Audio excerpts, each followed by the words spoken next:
سعد رفیع کے سارے خیال کرے ہیں۔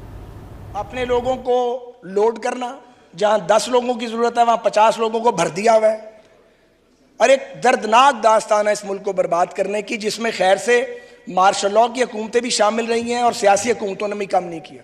میں اس تفصیل میں نہیں جانا چاہتا، وقت نہیں ہے۔ اسلام آباد کا ایئرپورٹ انشاءاللہ 15 سال کے لیے آؤٹ سورس ہوگا۔ اس کا جو ایریا ہے رن وے کا اور جو اس کا نیویگیشنل سروسز اور رن وے آپریشنز ہیں، یہ آؤٹ سورس نہیں ہوں گے، یہ سول ایویشن اتھارٹی کرتی رہے گی، اور باقی جو ایریا ہے اس کو ہم آؤٹ سورس کریں گے۔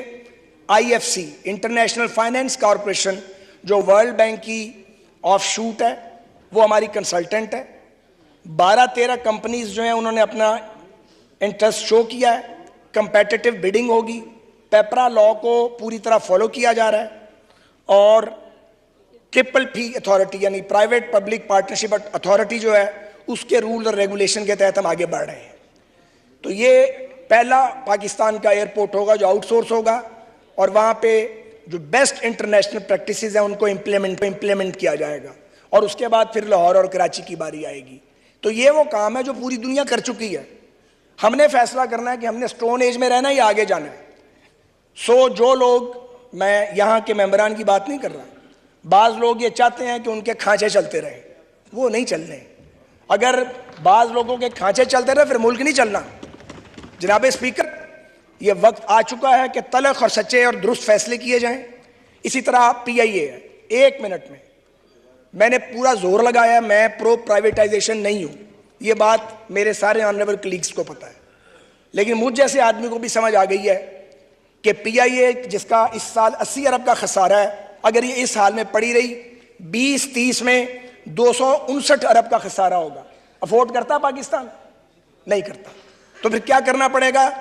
جو کیا ہے ساؤتھ افریقن ایئر لائن نے، جو ایئر انڈیا نے کیا۔ جتنا زیادہ ٹیکس کلیکشن ہوگی اتنا زیادہ عوام کو ریلیف ملے گا۔ آپ کا سوال ہو گیا میرے تو ہم یہ چاہتے ہیں کہ ہر انڈسٹری یہاں بوم کرے، ہر سرمایہ کار کو یہاں پہ ہر قسم کی سہولت جو ہے وہ گورنمنٹ پرووائڈ کرے۔ میں سمجھتا ہوں اس مد میں جو ہے بہترین پالیسی اس وقت چل رہی ہے، اور مزید بھی اگر کوئی تجاویز ہیں تو اس اسمبلی میں کوئی بھی ممبر اگر تجاویز دینا چاہتا ہے کہ ہم کس طرح اپنے ملک کے لوگوں کو کاروباری ماحول ان کا بہتر کریں کہ ان کی زیادہ ان کو سینس آف سیکورٹی یہاں ملے، تو اس کے لیے always welcome. Thank you. Thank you. Now call attention of 2023 given notice by نہیں کیا، 1-1.5 سال کے اندر شٹ ڈاؤن ہو سکتی ہے، میں آپ کو عرض کر رہا ہوں، یہ میں اسٹیٹمنٹ ذمہ داری سے دے رہا ہوں۔ ہم اس راستے پہ ڈال کے جائیں گے، آنے والی حکومت جو ہے وہ اس کو مکمل کرے گی۔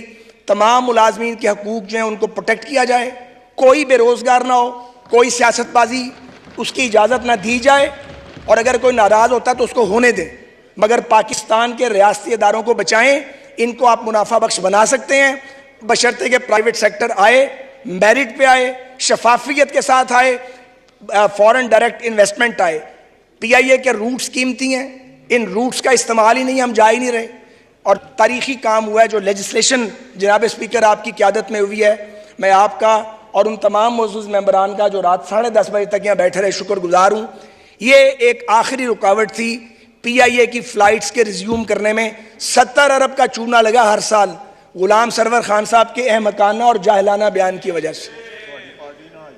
تو میری گزارش یہ ہے کہ ہمیں توقع ہے کہ اگلے 3 مہینے میں یو کے کی فلائٹس ریزیوم ہوں گی۔